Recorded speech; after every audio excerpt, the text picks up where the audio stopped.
One often comes across the following kind of statement concerning circular motion. A particle moving uniformly along a circle experiences a force directed towards center and an equal and opposite force directed away from the center. The two forces together keep the particle in equilibrium.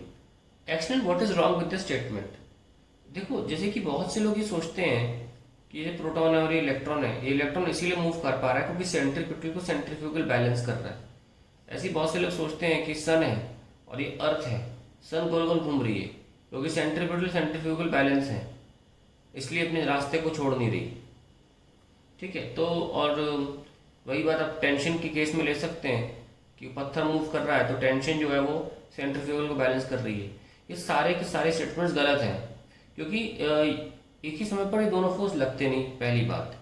दूसरी बात, pseudo force का कोई source नहीं होता, ये लगता ही नहीं है। ये लगाया जाता है जब आप किसी नॉन इनर्शियल फ्रेम में खड़े हो और फिर आपकी प्रॉब्लम ये हो जाएगी कि आप उसके मोशन को जस्टिफाई नहीं कर पाओगे या जो भी पार्टिकल के साथ हो रहा है उसको जस्टिफाई नहीं कर पाओगे। ताकि वो जस्टिफाई हो सके आपका दिमाग ऑटोमेटिकली एक फोर्स अज्यूम कर लेगा कि लग रहा है। खैर, तो ये दोनों फोर्स अपनी अपनी जगह पर लगाए जाते हैं और अगर एक लगा दिया गया दूसरा नहीं लगाया जाता। सेंट्रीफ्यूगल आप नॉन इनर्शियल फ्रेम में लगाते हैं। ठीक है, तो ये जो इलेक्ट्रॉन मूव कर रहा है ये सिर्फ एक ही फोर्स के अंदर मूव कर रहा है और दैट इज सेंट्रीपिटल और the reason is electrostatic force. ये जो धरती माँ है इस सन के चक्कर काट रही है, ये भी केवल इकलौते एक ही फोर्स के कारण चक्कर काट रही है, दैट इज ग्रेविटेशनल पुल। और ये जो हमने ये रोप में पत्थर बांध के घुमाया है, ये भी केवल एक ही फोर्स के कारण रोटेट कर रहा है, चाहे क्लॉकवाइज चाहे एंटी क्लॉकवाइज, कोई भी डायरेक्शन हो, चाहे क्लॉकवाइज चाहे एंटी क्लॉकवाइज, ये भी टेंशन के अंतर्गत मोशन कर रहा है। तो आप सूडो फोर्स या आउटवर्ड फोर्स की जो बात कर रहे हैं, आउटवर्ड कौन है? कोई है आउटवर्ड?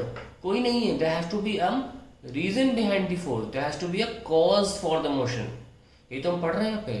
काइनेमेटिक्स में हम कॉज की बात नहीं करते थे, कोई भी लगा के चला जाए फोर्स, हम सिर्फ एक्सेलरेशन निकालते थे which is was the effect of the force. अभी हमें कॉज के बारे में भी जानना है। तो जिसका कोई नहीं कॉज है वो सूडो फोर्स होता है क्योंकि वो एक्सेलरेटेड फ्रेम में महसूस होता है कि लग रहा है। जैसे मैं आपको एक सोनू वाला क्वेश्चन बताया था कि प्लैंक पर सोनू खड़ा है और दोनों प्लैंक और बॉक्स के बीच में फ्रिक्शन नहीं है, तो बॉक्स पीछे जा रहा था। अब सोनू के पैरों के नीचे से प्लैंक तो खिसका नहीं, उसके नज़र में प्लैंक रेस्ट पर है, बशर्ते वो ज़मीन ना देख ले। खैर, वो रेस्ट पर है तो वो क्या करेगा, वो देखेगा कि बॉक्स आगे जा रहा है, तो बॉक्स के मोशन को कैसे जस्टिफाई करेगा? वो बिना फोर्स के तो आगे जा नहीं सकता बॉक्स। वो ये भी नहीं कह सकता कि मैं मूव कर रहा हूँ, है ना, क्योंकि वो तो मूव करा ही नहीं। मूव कौन किया? बॉक्स। तो उसको जस्टिफाई करने के लिए कि वो मूव किया, उसने एक सूडो फोर्स अप्लाई किया। नहीं तो न्यूटन के सिद्धांत फेल हो रहे थे क्योंकि बिना मोशन बिना फोर्स के वो बॉक्स मोशन कर रहा था एक्सीलरेटेड फ्रेम की नज़र से।